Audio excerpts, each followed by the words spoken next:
గోవు ఈనలేకపోతుంటే పశువైద్యులు వచ్చి చూసి లోపల ఉన్న దూడ చనిపోయింది, ఆవు కడుపులో దూడ చనిపోతే ఆవు ఈనదు, కాబట్టి ఆవు కూడా మరణిస్తుంది, ఈ ఆవుకి ఇక ఆయుర్దాయం లేదని చెప్పారు. స్వామి చంద్రమౌళీశ్వరార్చన చేసి దిగుతున్నారు, పరిగెత్తుకుంటూ వెళ్ళారు.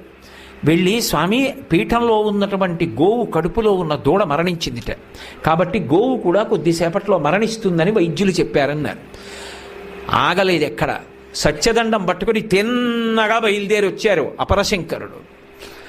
వచ్చి నిలబడి దాని పృష్ఠభాగం వంక అలా చూశారు, ముందుకెళ్ళి దాని ముఖం వంక పరమప్రసన్నంగా చూశారు.